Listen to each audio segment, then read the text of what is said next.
दुकानदार भी आप लोगों को दिखाएगा, बताइए महाराज कि पहनने के लिए धोती चाहिए कि पंडित जी को देने वाली धोती चाहिए?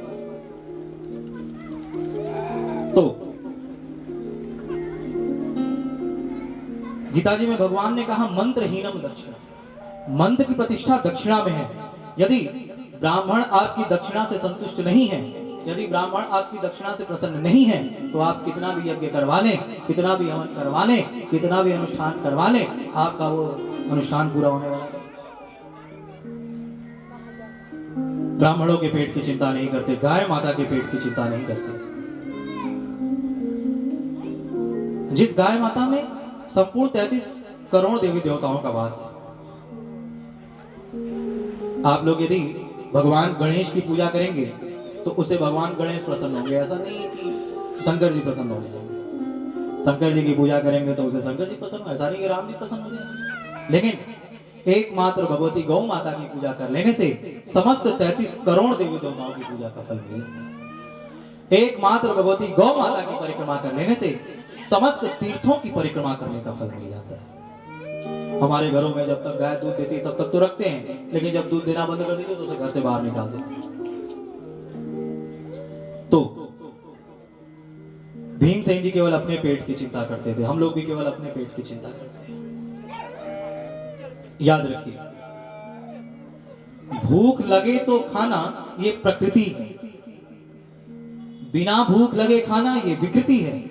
लेकिन स्वयं भूखे रह करके संतों को भोजन कराना, गाय को भोजन कराना, ब्राह्मणों को भोजन कराना, यही हमारे भारतवर्ष की संस्कृति है। अच्छा, वर्णमाला में आप लोगों ने पढ़ा होगा, पहले क आता है फिर ख आता है, क ख ग घ। तो पहले क्या आता है? क, उसके बाद ख, यानी पहले सत्कर्म करो उसके बाद भोजन खाओ, पहले करो उसके बाद खाओ। अच्छा, हम लोग कहते हैं ये हमारे पापा है। पापा शब्द पता है कहां से आया? गीता जी से है। गीता जी में भगवान ने कहा है, भुंजते ते त्वघम पापा ये पचन्त्यात्म कारणा। भगवान कहते हैं पाठ जो केवल अपने पेट की चिंता करता है, जो केवल अपने बनाता है, अपने खाता है, कभी संतों को नहीं देता, ब्राह्मणों को नहीं देता, गौ के लिए दान नहीं देता, वो पापा है, यानी पापी। तो बच्चों ने भी देखा कि भाई पिताजी तो केवल कमाते हैं, हम लोगों को खिलाते हैं, न कभी संतों को देते हैं, न ब्राह्मणों को देते हैं, न गाय को देते हैं, इसलिए पापा है यानी पापी।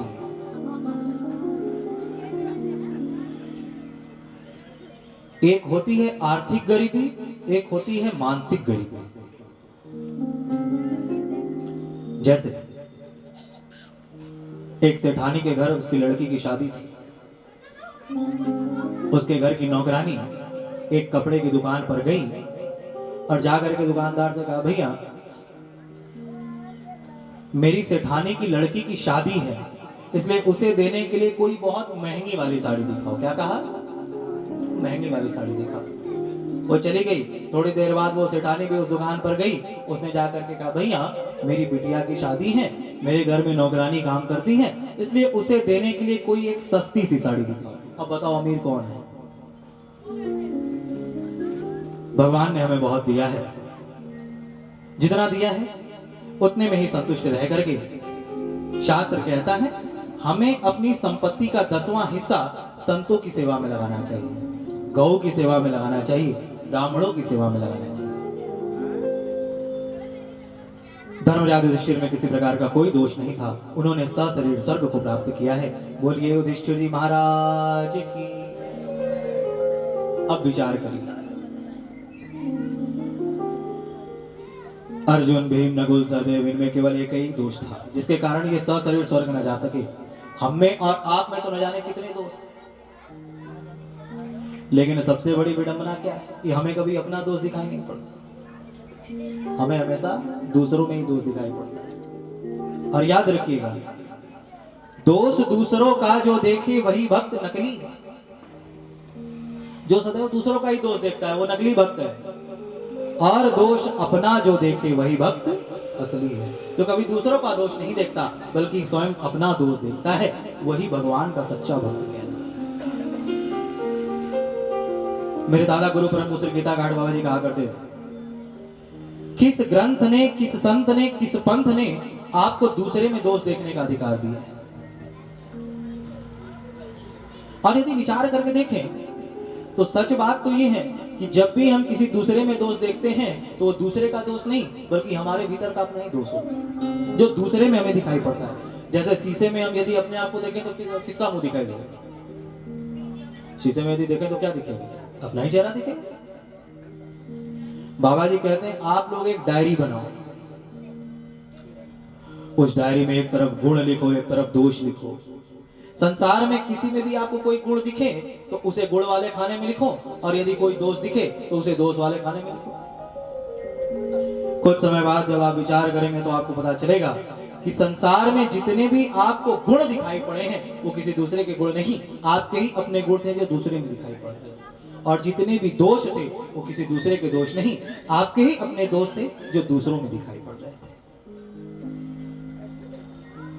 जैसे एक बार भगवान श्री कृष्ण ने धर्मराज युधिष्ठिर को और दुर्योधन को भेजा। युधिष्ठिर से कह दिया कि भाई आप कहीं से कोई एक बुरा व्यक्ति ढूंढ करके लाओ, और दुर्योधन से कह दिया तुम कहीं से कोई एक अच्छा व्यक्ति ढूंढ करके लाओ। कुछ महीने बाद दोनों ही खाली हाथ वापस लौटा। युधिष्ठिर ने कहा महाराज क्षमा करें, मैंने हर जगह घूम करके देखा लेकिन मुझे कहीं भी कोई बुरा व्यक्ति मिला ही नहीं। और दुर्योधन ने कहा महाराज मुझे क्षमा करें, मैंने भी हर जगह घूम करके देखा, मुझे संसार में कोई अच्छा व्यक्ति मिला ही नहीं। बोलो राधे राधे। तो जैसी होगी सृष्टि वैसी हो जाएगी दृष्टि। हम चाह करके भी सृष्टि को नहीं बदल सकते, लेकिन यदि अपनी दृष्टि को बदल दें, यदि हम अपनी दृष्टि को बदल दें तो सृष्टि अपने आप बदल जाएगी। जैसे एक संत कथा करने के लिए गए, उन्होंने कहा कि भाई मेरा नियम है कि मैं तभी कथा करता हूं जब पंडाल में रखी हर एक सामान नीले रंग की हो। अब सब घबराए कि भाई नीला नीला नीला नीला सब कुछ कैसे किया जाए। एक ने कहा महाराज ठीक है आप बैठो, हो जाएगा। जैसे ही वो गद्दी पर बैठे उन्होंने कहा कि भाई नीला तो कुछ दिखाई नहीं पड़ा, सब तो रंग बिरंगे दिखाई पड़े। तब तक एक वृद्ध गया, उसने ला करके नीला चश्मा महाराज को लगा दिया। अब तो महाराज जहां कहीं भी देखो सब नीला नीला नीला नीला। याद रखिएगा, हम चाह करके भी संसार में किसी को नहीं सुधार सकते, हम केवल एक ही को सुधार सकते हैं और वो हम स्वयं हैं। इसलिए संतों ने नारा दिया, हम बदलेंगे जग बदलेगा, हम सुधरेंगे जग सुधरेगा। एक बार कोयल ने मनुष्य से कहा, मनुष्य हम इतना सुंदर बोलती हैं लेकिन तो भी तुम मुझ में बुराइयां निकालते। मनुष्य ने कहा हाँ तुम इतना सुंदर बोलती तो हो, लेकिन यदि तुम काली ना होती तो कितना अच्छा होता। मनुष्य ने चंद्रमा से कहा कि भाई तुम इतने सुंदर हो, लेकिन यदि तुम में थोड़ा सा दाग नहीं होता तो तुम कितने अच्छे होते। समुद्र से कहा समुद्र यदि तुम्हारा जल खारा नहीं होता तो तुम कितने अच्छे होते। गुलाब से कहा हे गुलाब यदि तुम्हें कांटे नहीं होते तो तुम कितने अच्छे होते। सबने मिलकर के मनुष्य से कहा है मनुष्य यदि तुम में सब में दोष देखने की आदत नहीं होती तो भला तुम कितने अच्छे हो। दोष दूसरों का जो देखे वही भक्त नकली है, और दोष अपना जो देखे वही भक्त असली है। आए 2 मिनट हरि नाम संकीर्तन करके हम सभी आगे कथा में प्रवेश करें। कथा का समय अब हो ही चला है, थोड़ा सा प्रसंग पीछे रह गया क्योंकि पहले दिन कथा कम हुई, कल भी बारिश के कारण कथा 2-2.5 घंटे हो पाए, और कल हम लोग को किसी भी तरह भगवान कृष्ण का जन्मोत्सव मनाना ही मनाना है। तो आइए 2 मिनट हरिनाम संकीर्तन करके उसके बाद हम सभी आगे की कथा में प्रवेश करें। प्रेम से बोलिए श्री बाल कृष्ण लाल की जय हो। जय जय राधा रमण हरि बोले रे, जय जय राधा रमण हरि